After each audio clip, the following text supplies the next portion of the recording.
नमस्कार, मैं रचना शर्मा चढ़ती कला टाइम टीवी देख रहे सभी दर्शकों का स्वागत करती हूं। आप देख रहे हैं हरियाणा न्यूज। समाचारों की शुरुआत से पहले एक नजर आज की मुख्य सुर्खियों पर।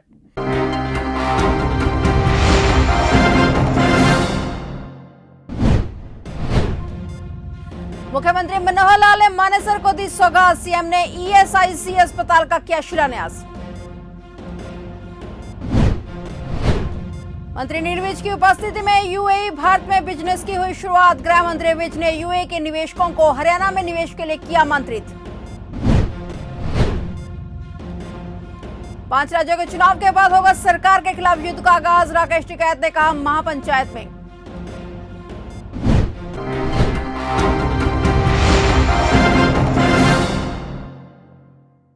और अब समाचार विस्तार से। रविवार को आयोजित समारोह में कर्मचारी राज्य बीमा निगम के तहत पंजीकृत श्रमिकों को बेहतर इलाज की सुविधा देने के लिए मानेसर में बनाए जाने वाले 500 बेड के नए ईएसआईसी अस्पताल का मुख्यमंत्री मनोहर लाल द्वारा केंद्रीय श्रम एवं रोजगार मंत्री भूपेंद्र यादव की उपस्थिति में शिलान्यास किया गया। 500 बेड की सुविधा वाला यह नया ईएसआईसी अस्पताल करीब 8 एकड़ भूमि पर बनकर तैयार होगा, जिस पर लगभग 1000 करोड़ रुपए की लागत आएगी। अत्याधुनिक सुविधाओं से सुसज्जित इस ईएसआईसी अस्पताल के बनने से जिले के 18 लाख पंजीकृत श्रमिकों को गुणवत्तापूर्ण इलाज लेने में काफी सुविधा होगी। अस्पताल में ओपीडी से लेकर ऑपरेशन थिएटर, वार्ड व इलाज से जुड़ी अन्य सभी जरूरत सुविधाएं उपलब्ध रहेंगी। और वहीं अस्पताल को इको फ्रेंडली बनाने के साथ ही पर्यावरण से जुड़े विषयों का भी विशेष ध्यान रखा जाएगा। समारोह में मुख्यमंत्री मनोहर लाल के साथ उप मुख्यमंत्री दुष्यंत चौटाला, केंद्रीय राज्य मंत्री राव इंद्रजीत सिंह, केंद्रीय मंत्री रामेश्वर तेली, हरियाणा के राज्य मंत्री अनूप धानक, पटौदी के विधायक सत्य प्रकाश चिरावता को भी आमंत्रित किया गया।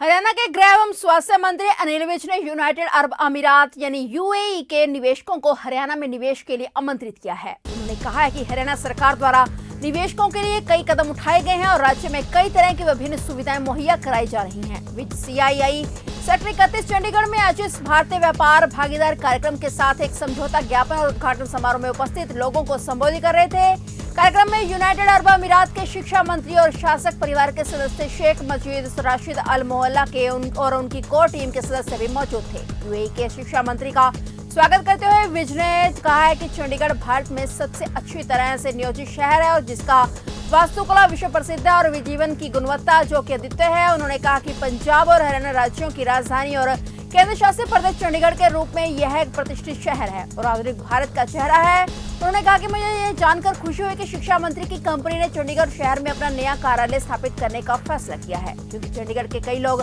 कंपनी में काम करते हैं। उन्होंने कहा कि चंडीगढ़ एक अलग तरह का लाभ प्रदान करता है, क्योंकि चंडीगढ़ पंजाब, हरियाणा, हिमाचल प्रदेश और जम्मू कश्मीर राज्यों को सुगम कनेक्टिविटी प्रदान करता है और निवेशकों को फ्री जोन क्षेत्र का भी लाभ मिल सकता है। विज ने कहा कि भारत उद्योग और निवेश के क्षेत्र में तेजी से आगे बढ़ रहा है। गृह मंत्री ने कहा कि यह समझौता ज्ञापन भारत और संयुक्त अरब अमीरात के बीच संबंधों को विकसित करने के लिए एक लंबा सफर तय करेगा। उन्होंने कार्यक्रम के आयोजन के लिए सीआईआई की बहुत सराहना की है। उन्होंने कहा कि हरियाणा सरकार व्यापारियों को हर प्रकार का सहयोग प्रदान करने के लिए तैयार है। प्राइवेट कंपनी में काम करने वाले सिक्योरिटी गार्ड की रहस्यमय हालत में मौत हो गई। सिक्योरिटी गार्ड कंपनी में तो रात को आया था, लेकिन आज सुबह जब देखा गया तो उसकी हालत बिगड़ चुकी थी। अस्पताल ले जाने पर पता चला कि गार्ड की मौत हो चुकी है। परिजनों ने इस बारे में जब कंपनी अधिकारियों से बात की तो उन्होंने पीड़ित परिजनों को कोई संतोषजनक जवाब नहीं दिया, जिसके विरोध में पीड़ित परिजनों ने कंपनी के बाहर शव रखकर प्रदर्शन किया। वहीं उन्होंने मृतक की मौत पर लापरवाही बरतने की कंपनी प्रबंधकों पर आरोप लगाए। फिलहाल पुलिस मौके पर पहुंची और मामले की जांच जारी है।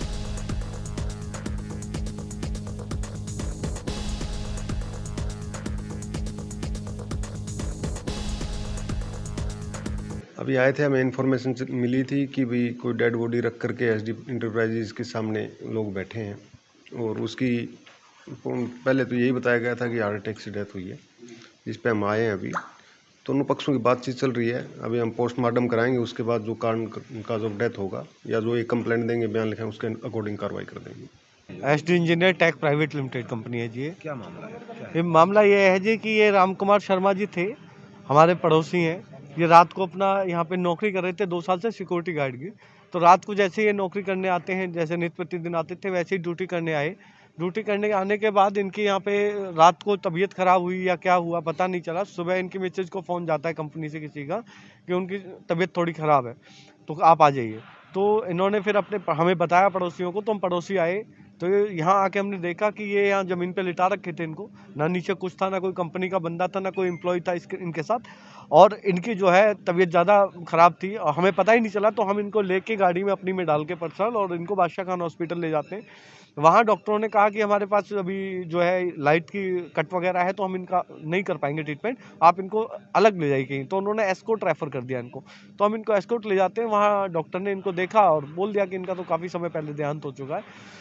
तो कंपनी में ये 2 साल से काम कर रहे थे, ना तो इनका कोई पीएफ कटता था, ना कोई कंपनी ईएसआई काटती थी, ना इनका यहाँ कोई हाजिरी का रजिस्टर हमने मांगा तो वो दिखाया गया कि भाई इनकी अटेंडेंस लगी होगी। तो हमसे ये कह दिया गया कि अटेंडेंस इनकी सेक्टर 24 में, हमारी जो दूसरा प्लांट है वहाँ रखी हुई है।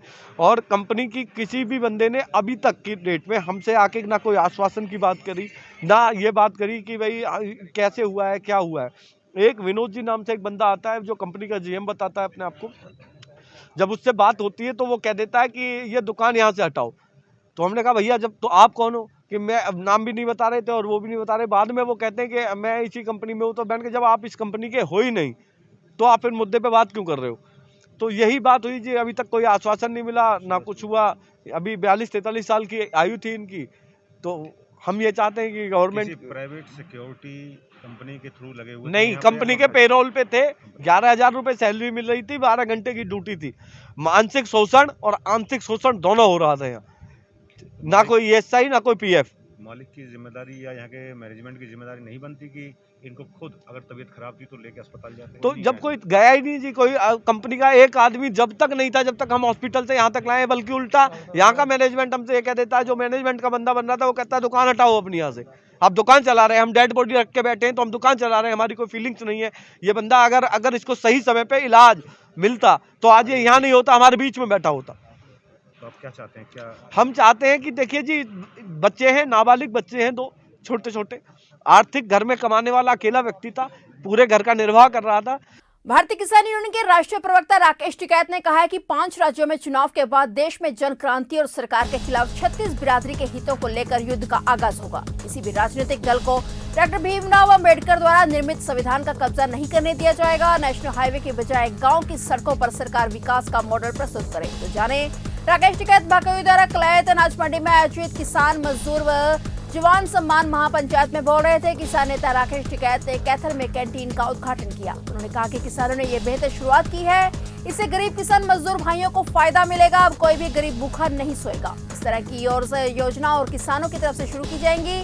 वहीं राष्ट्रीय प्रवक्ता राकेश टिकैत ने कहा कि दिल्ली बॉर्डर पर आंदोलन के दौरान पंजाब के सिख भाइयों से भी बहुत कुछ सीखने को मिला। उन्होंने कहा कि गुरुओं के दिखाए हुए मार्ग पर चलते हुए ही सिख भाइयों ने इस आंदोलन में बढ़ चढ़कर हिस्सा लिया है। वहीं हरियाणा व पंजाब के लोगों में आपसी सहयोग भी देखने को मिला है।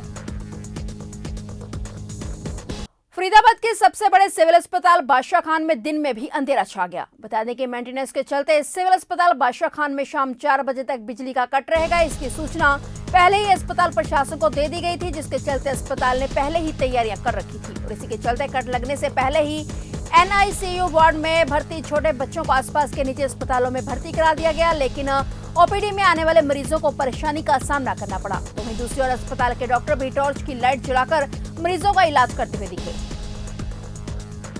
उनके हार्ट की परेशानी है घर वाले। अच्छा, तो कितनी देर से बैठे हो? भेजिए हमें 2 घंटे। लाइट नहीं है तब से? नहीं है। तो किस तरह की परेशानी सामने आ रही है? लाइट नहीं है, अंधेरा नजर आ रहा है जी, परेशानी है। कौन सा हॉस्पिटल है ये? वो है बीके सिविल हॉस्पिटल।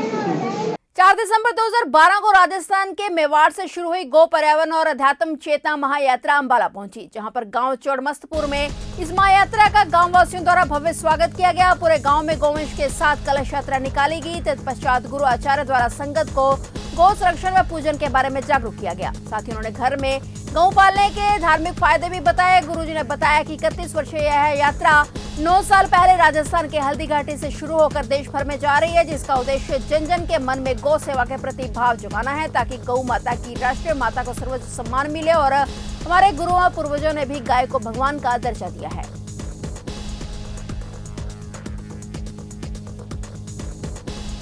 आज हमारे गांव चौड़मस्तपुर में 31 वर्षीय गौ पर्यावरण अध्ययन राजस्थान से चलकर हरियाणा में आई है और उसके उपलब्ध में हमारे गांव में सत्संग गुरु जी की तरफ से रखा गया है और कलश यात्रा शुरू हुई है। उसके उपरांत जो देसी गौ है उसके बारे में बहुत सारी जानकारी दी जाएगी। जैसे हमारे बुजुर्ग भी देसी गौएं रखते थे, उसके लिए उन्होंने हमें बताया कि देसी गौ रखने का बहुत बहुत लाभ है। 8 साल पहले सड़क पर बने गड्ढे की वजह से हुए एक्सीडेंट में अपने बेटे को खो देने वाले फरीदाबाद के मनोज वधवा लगातार पिछले 8 सालों से गड्ढों को भरने की मुहिम में जुटे हुए हैं। फरीदाबाद की सड़कों में जगह जगह बने गड्ढों की तरफ प्रशासन का ध्यान दिलाने के लिए वधवा ने शहर के आम लोगों, रोड सेफ्टी ऑर्गेनाइजेशन के सदस्यों ने वाडा चौक पर जागरूकता के लिए प्रदर्शन किया।